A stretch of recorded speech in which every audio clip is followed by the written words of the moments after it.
¿Qué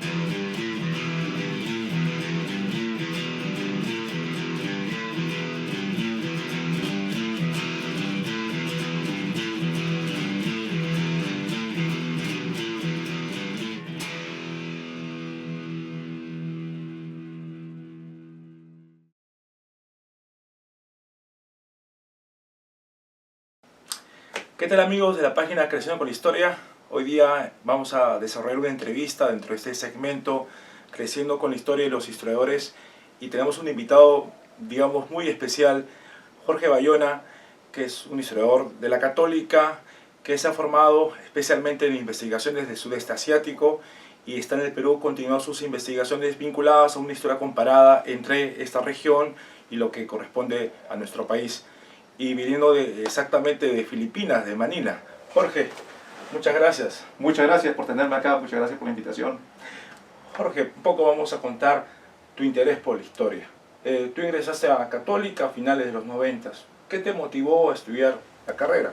Yo inicialmente estuve estudiando economía en la de Lima, ese fue mi primer paso, pero pasé a facultad y me demoré 20 minutos, la clase era a las 7 de la mañana, a las 7:20 dije ya, me voy a otro lado, voy a estudiar historia, y de ahí ya tuve que decidir por la universidad, terminé por elegir la Católica, pero claro, es que yo tuve desde la secundaria un interés pues muy marcado por la historia, y en realidad hay que tenerlo para meterse a una carrera de este tipo, porque de otro modo, decir, bueno, estudié historia porque, en fin, de algo tiene que uno vivir, no es quizá la decisión más automática que puede tomar alguien.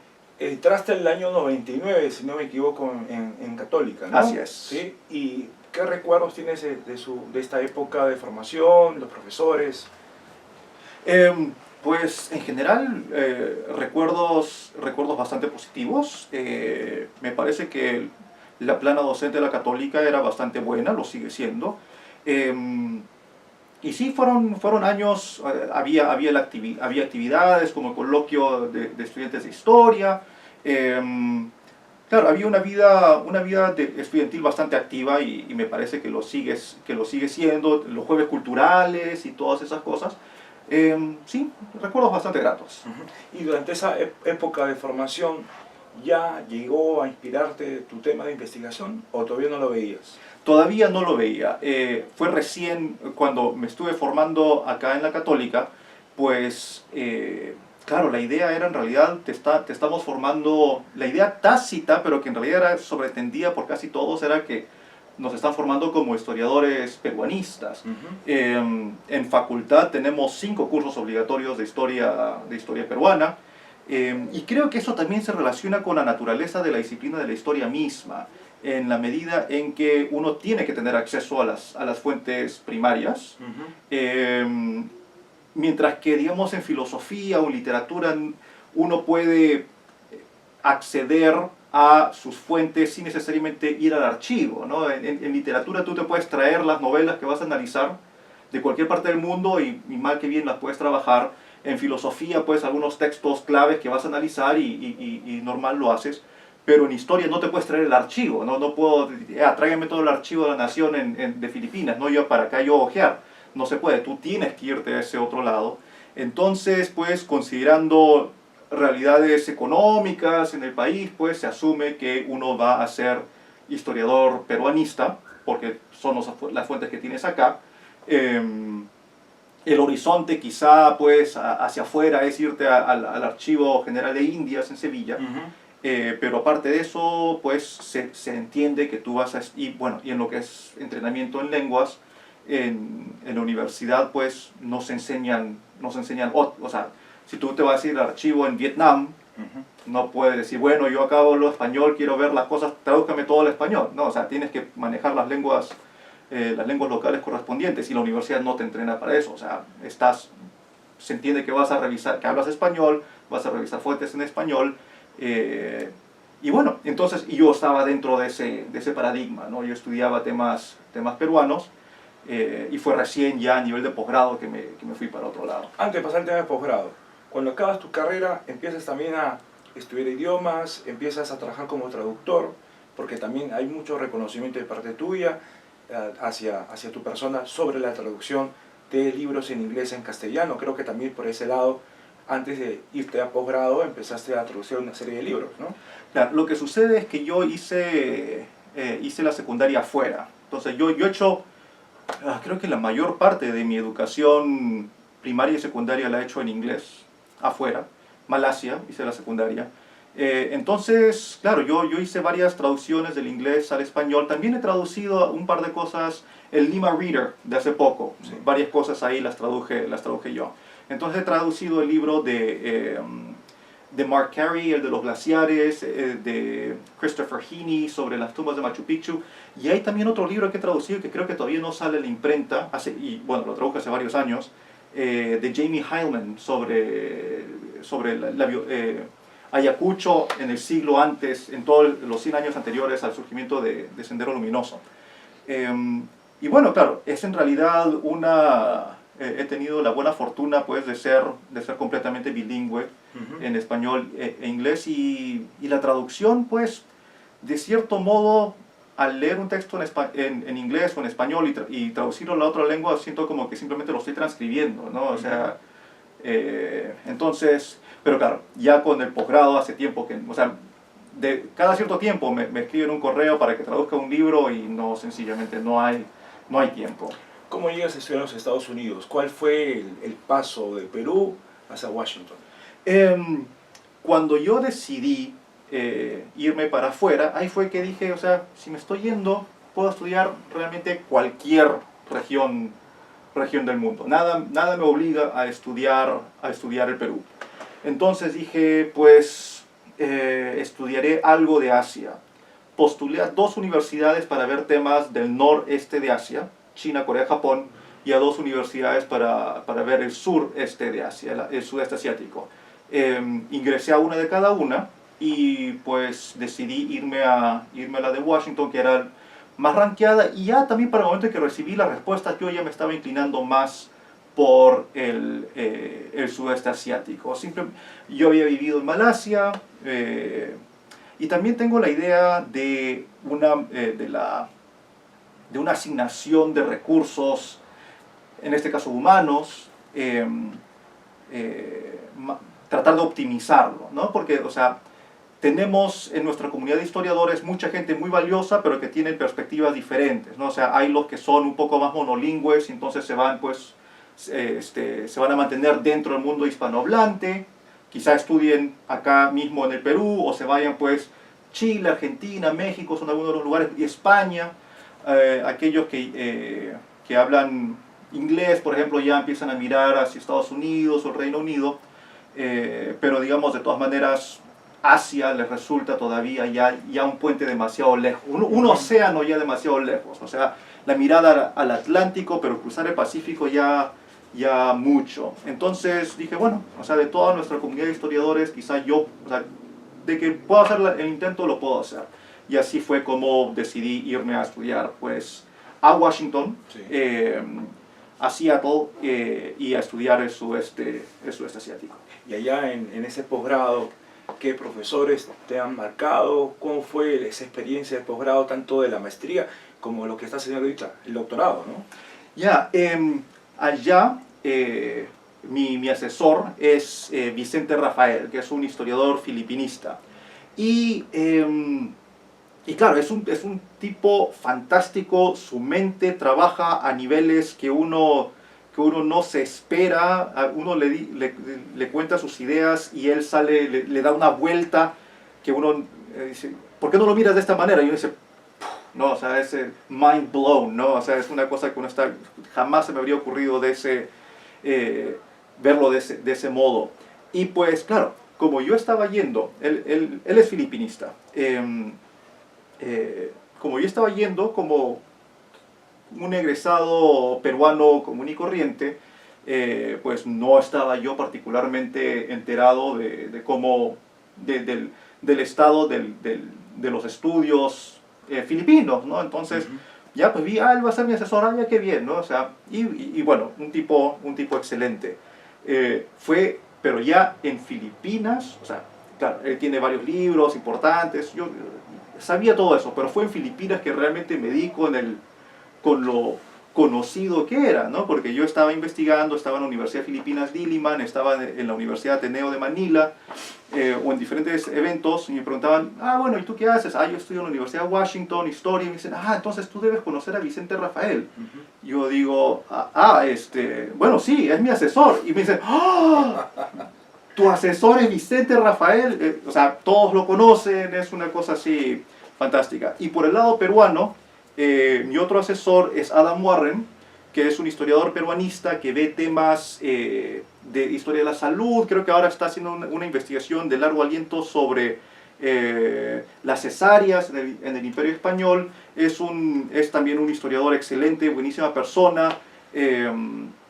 Y claro, es más, o sea, yo aprovecho ahora para decirle a tu público, a aquellos que estén pensando en hacer un doctorado en Estados Unidos de temas peruanos, consideren la Universidad de Washington, porque Adam Warren es una excelente persona, un excelente historiador, y creo que a las típicas universidades que todos tienen en mente, Davis, Austin, Stony Brook, las Ivy Leagues, consideren también la Universidad de Washington en Seattle.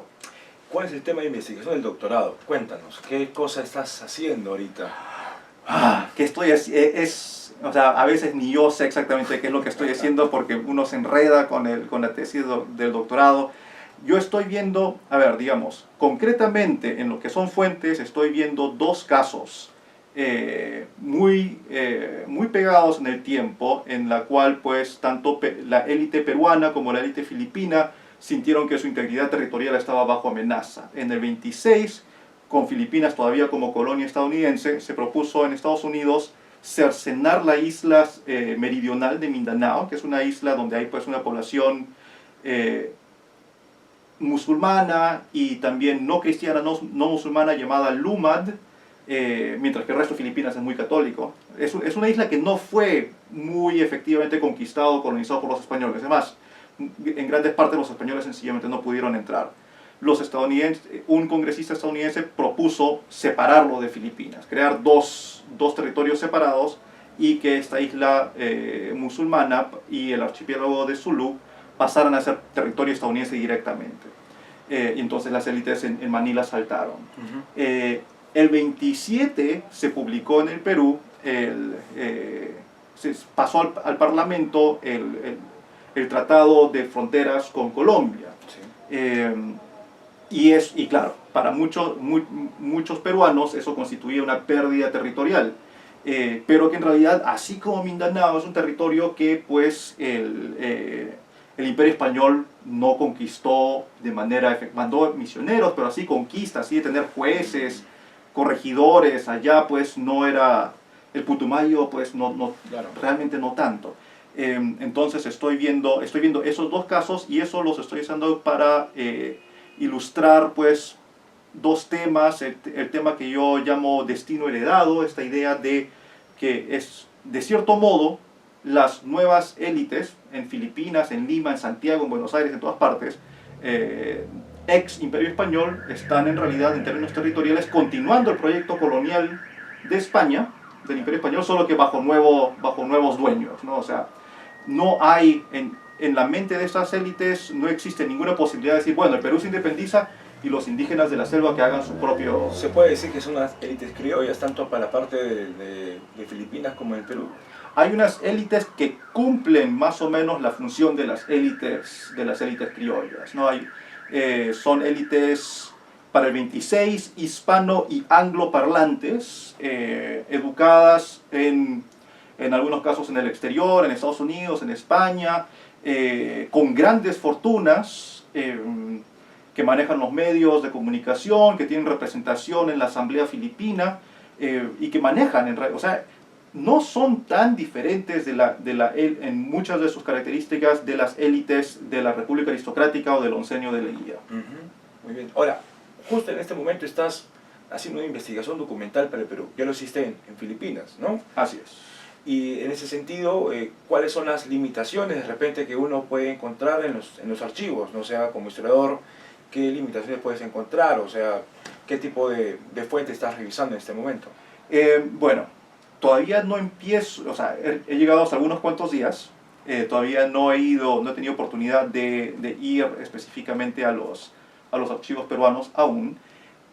Pero en Filipinas, claro, a veces, claro, están las cosas que a veces uno no puede controlar. El archivo nacional estaba cerrado o prácticamente cerrado, así que tuve que ir más bien a otros lugares, como la Biblioteca Nacional o las colecciones especiales de la Universidad de Filipinas Diliman o de la Universidad Ateneo de Manila. Hay otras bibliotecas que me quedé no terminé, ya no me alcanzó el tiempo para visitar.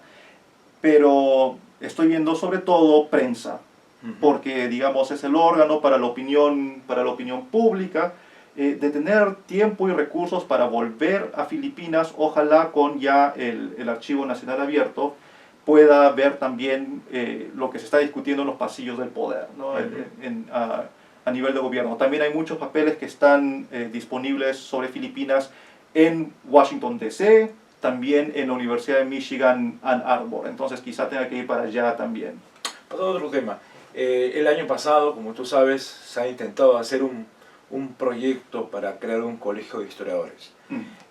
Tanto tú como un grupo también de gente ya egresada, un conjunto de historiadores se han opuesto al proyecto, ¿no? Tú eres un importante promotor a través también de tu página, de tu blog que tienes, la Bitácora de Tornaviaje. ¿No? ¿Qué opinión tienes sobre este tema del Colegio de Historiadores? Bueno, yo estoy completamente en contra del Colegio de Historiadores. Bueno, en primera instancia, porque verdaderamente uno ve lo que postean algunos de sus promotores y es de simpatías nazis y de xenofobia y de racismo abierto, ¿no? O sea, la idea de que sean esas personas, esas ideologías las que tomen control de la disciplina de la historia es realmente abominable. Y por otro lado, esta idea de la colegiatura es pues, o sea, de una colegiatura obligatoria para poder ejercer una disciplina académica como la historia me parece pues de lo más, o sea, sencillamente incomprensible. Los promotores, los partidarios del Colegio de Historiadores muchas veces argumentan que no es ilegal, que está contemplado en la Constitución y que por ende debe procederse con ello. Pero, o sea, ya está bien, no es ilegal, pero hay muchísimas cosas que no son ilegales pero que por el mero hecho de no ser ilegal no significa que sean buena idea. Y bueno, y creo que esto también es sintomático pues de un par de cosas sobre con el medio académico, profesional del Perú. Uno que es esta profesionalización, esta idea de que todo se tiene que profesionalizar. Y dos, también pues los espacios que deberían ocupar los historiadores y que no están ocupando, ¿no? Respecto de la profesionalización, hay acá esta idea de que en realidad de que todo tiene que ser, o sea, todos tienen que tener su título profesional, que es una cosa que en otros sistemas educativos uno ve que no es así. O sea, que hay algunas profesiones que sí requieren eso. Contadores, enfermeros, médicos, abogados, ingenieros, claro, que ellos sí tienen que pasar por normalmente un examen administrado por el Estado. Solo que parece que en el Perú en algún momento, no sé exactamente cuándo, el Estado como que ya simplemente le tercerizó también esa evaluación a las universidades mismas. Entonces es como que la universidad misma evalúa a su propio egresado cuando normalmente es el Estado el que evalúa, a ver, tú me has producido este ingeniero, ahora yo voy a ver qué tal, ¿no? Porque en realidad si es la misma universidad la que evalúa si el ingeniero salió bien, claro, como que ahí está el gato como despensero, ¿no? Pero hay otras, entonces esas son las carreras que son entendidas como profesionales. Pero hay otras carreras que son entendidas como académicas, y en carreras académicas pues el Estado no tiene por qué examinarte, ¿no? O sea, el Estado va a examinar si eres un filósofo competente. No, o sea, como que no cuadra. Pero acá está la idea de que toda carrera universitaria tiene que tener su correspondiente título profesional, y pues la continuación lógica de eso es que entonces además de título profesional tiene que tener su colegio. Pero es simplemente hacer aún peor el mismo problema, ¿no? En otras realidades que has estado, Estados Unidos, el sudeste asiático, ¿existe colegio de historiadores? No. O sea, yo no he visto nada. O sea, he estado en Filipinas, he estado en Indonesia, he estado en Estados Unidos y no, en ningún lado tienen nada como esta idea de colegio de historiadores. Tienen asociaciones de historiadores. Asociaciones. La Asociación de Historiadores de Estados Unidos es importantísima, tiene un congreso enorme todos los años. En fin, ahí es donde se ven todas las convocatorias laborales, muchas entrevistas de trabajo se realizan en el Congreso Nacional, en la Conferencia Nacional, el Congreso Nacional anual.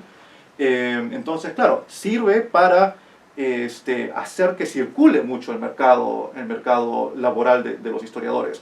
Tú cuando estudias historia, un doctorado en historia en Estados Unidos, no sabes en qué parte del país vas a terminar trabajando.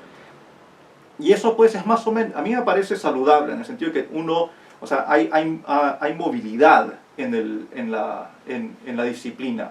Las ideas que se cocinan en un lado del país terminan diseminadas a todas las demás partes. Y creo que acá pues, eso sería positivo, ¿no? Que haya personas que se hayan formado en Arequipa y que enseñen en Lima, formadas en Lima, que enseñen en Trujillo, formados en Trujillo, que enseñen en Ayacucho. Si hubiera, o sea, que se pudiera crear esa dinamicidad sería bastante positivo. Muy bien, Jorge. Bueno, el tiempo, como sabes, es tirano. Le quisiera, por favor, que des un mensaje a los jóvenes estudiantes que están interesados en historia. ¿Qué mensaje le dirías? Bueno, a ver, lo que podría decir yo, digamos, es que consideren la posibilidad de estudiar cualquier otra cosa. No disciplina, obviamente historia, porque acá todos estamos de acuerdo que la historia es fantástica, pero que consideren la posibilidad de que no tienen, por el hecho de tener el escudo peruano en su pasaporte, necesariamente tengan que restringirse a estudiar historia peruana.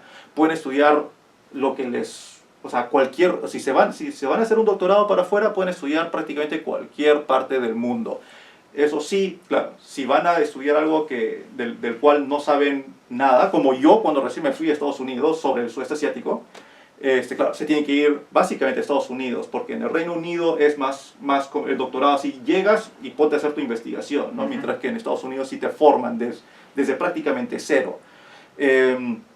Entonces, bien, o sea, porque no tenemos, o sea, ¿qué historiadores tenemos cuyo tema principal de investigación sea algo no relacionado al Perú? Casi nadie. Claro, o sea no, creo que no tenemos ni siquiera alguien que se especialice en los países inmediatos, ¿no? O sea, de frontera. No tenemos alguien que publique investigaciones sobre Bolivia, no las relaciones Perú-bolivianas, porque claro, de eso sí tenemos, Claro, Perú-Chile, claro. tenemos, pero así de gente que, yo estudio Chile, yo estudio pues movimientos obreros en Antofagasta en los 1940, no, nadie, hasta donde yo sé, quizá. No hay un chilenista, un mexicanista, no hay. Claro, no hay. Hay gente pues, cuyo tema de investigación es sobre lo que publican en el Perú, pero dictan sobre diferentes partes de Latinoamérica. Pero no tenemos que estar restringidos ni siquiera a Latinoamérica, podemos, o sea, investiguen, no tenemos, hasta donde yo sé, tenemos algún historiador así africanista, no de los africanos en América Latina, que tenemos varios que son excelentes, pero no tenemos nadie que investigue África de por sí.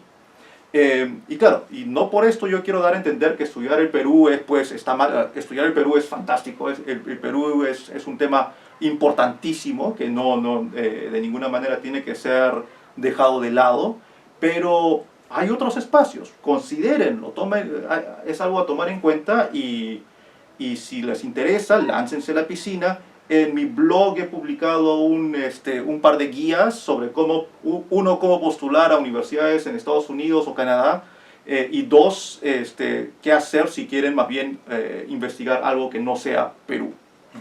Muchas gracias, Jorge. De verdad, ha sido un agrado tenerte. Siempre ha habido interés en entrevistarte y hoy es la oportunidad para hacerlo. Muchas gracias por tenerme. Ahora, y dentro de un momento vamos a mostrar sus libros que tiene sobre sudeste asiático. Así que voy a hacer un corte y ya volvemos. Bueno, estamos acá en la biblioteca de Jorge Bayona. Nos va a enseñar algunos libros que son un poco complicados de entender en Perú. Jorge, ¿qué tenemos acá? Bien, a lo largo de algunos viajes he traído en maletas pues, todos los libros de sudeste asiático que he podido conseguir. Y esto ha sido también un tema bastante importante para mí, porque cuando yo recién ingresé al posgrado en Washington, mi asesor Vicente Rafael me mandó un correo con muchos libros que yo podía ir revisando. Los busqué en las bibliotecas limeñas y no encontré ni uno, pero ni uno. Entonces, pues, para mí me ha quedado siempre claro que a la hora de trabajar como sobre Sudeste Asiático en el Perú, yo iba a tener que tener los libros. Entonces, por eso me he ido trayendo las cosas. Por acá tengo libros sobre el Sudeste Asiático en general. Este acá me parece particularmente interesante. Son las memorias de Benedict Anderson, que acá es conocido básicamente solo por comunidades imaginadas, pero que en realidad es un especialista en sudeste asiático pero muy importante. Por aquí hay Brunei, Camboya, pero claro, acá es donde entramos a lo que yo he estado estudiando más, que es Filipinas e Indonesia. Aquí todo esto de acá es Filipinas, y de acá hay algunos libros interesantes. Por ejemplo, acaba de salir es el Duterte Reader, que es pues una serie de ensayos sobre la presidencia de Duterte, ¿no? Que es este personaje tan, por decir por lo menos, interesante, presidente de Filipinas, que está haciendo una guerra contra las drogas, que están ejecutando extrajudicialmente medio mundo. Es todo un problema. Hay varios libros sobre los musulmanes filipinos, que es, digamos, también parte de lo que yo he estado estudiando por allá. Después entramos por acá. Bueno, aquí hay un libro. Este es, digamos, una historia general de Filipinas, de Patricio Abinales y Don Amoroso, que es, digamos, el texto básico para entender Filipinas. Es un texto académico, bastante conocido y bastante accesible. Para quien quiera entrar a Filipinas, ese es un texto interesante. Por acá ya entramos a Indonesia, que en realidad he tenido que dejar muchos libros de Indonesia ya por cuestión de peso. He dejado sobre todo los libros que están en indonesio, que en Indonesia estaban bien baratos, así que compré cualquier cantidad, pero ya hay límites a lo que uno puede traer. Este acá es un libro de historia general de Indonesia, de Jean Gelman Taylor, que es pues bastante interesante y está organizado de una manera muy contraintuitiva, porque está enfocado sobre todo en las poblaciones nativas. No es una historia del colonialismo. Los neerlandeses a veces casi como que desaparecen. Es curioso. A ver, aquí hay otro libro de Benedict Anderson. Mucho de su carrera estuvo enfocado a Indonesia. Entonces, claro, tiene varias cosas al respecto. Indonesia. Después ya por acá abajo vemos Malasia, Singapur, Tailandia. Otro sobre el cual tengo bastante es... bueno, aquí está Timor-Leste y claro, Vietnam. Muchos de los cuales son sobre la guerra, pero también tengo otras cosas sobre Vietnam. Y bueno, acá tengo algo de ficción del sudeste asiático. Las novelas de José Rizal, Noli Me Tangere, que sí está disponible acá en la Biblioteca de la Católica, el filibusterismo. Y estos dos son libros claves de la historia filipina. Son novelas de denuncia del colonialismo español, y que son de lectura obligatoria en Filipinas. Cualquier persona que quiera pasar por la universidad tiene que leer esas novelas, aún hoy. Pero claro, escritas en español, y que hoy muy pocos filipinos pueden leer en español. Lo leen en traducción inglés o filipina. Yo acá tengo pues traducciones al tagalo, pero es un filipino particularmente difícil. Mientras que él escribía en un español comprensible. Es interesante esa cuestión. Y acá tengo diccionarios y textos sobre todo de filipino y de indonesio. Es muy complicado el idioma. El indonesio es relativamente sencillo. La gramática indonesia es relativamente sencilla. La gramática del filipino, del tagalo, es más complicado. Pero los dos usan el alfabeto romano, no tienen tonos, entonces es un poco más accesible, ¿no? Porque ya cuando entras a vietnamita tienes que manejar tonos, cuando entras a tailandés ya es otra escritura, en fin. Pero claro, arrancas con muy pocas palabras similares, entonces, o sea, tienes que aprender un vocabulario desde casi. ¿Y qué idiomas manejas en este caso? Dependiendo de cómo los cuentas, entre 5 y 7, o sea, inglés y español de manera nativa. De ahí, bueno, indonesio, filipino, francés, portugués. Y bueno, claro, malasio, sí, o sea, porque el indonesio y el malasio son bien similares. Estuve tratando de aprender neerlandés, eso ya es para el futuro. Tengo que aprender quechua, y eso no necesariamente por el tema de investigación, sino porque ya, pues, si has estado aprendiendo tantas lenguas del sudeste asiático, aunque sea apréndete una, ¿no? Del Perú. Y bueno, acá esto es ya más China, Corea, India, Japón, de lo cual no tengo tanto, o quizá haya más, pero todavía está todo empacado. Y los de acá, justo son los libros que estoy pensando donar a una biblioteca universitaria acá en el Perú. Hay una encuesta en Facebook, por ahora, claro, en Bitácora del Tornaviaje. En tu blog. Por ahora está ganando San Marcos, pero por goleada. Muchas gracias, Jorge, nuevamente. Y bueno, amigos, vamos a despedirnos. Y ha sido nuevamente algo muy generoso de la parte de Jorge a recibirnos en su domicilio, nos mostrarnos su biblioteca y comentarnos su quehacer histórico. Bueno, amigos, nos vemos hasta la próxima.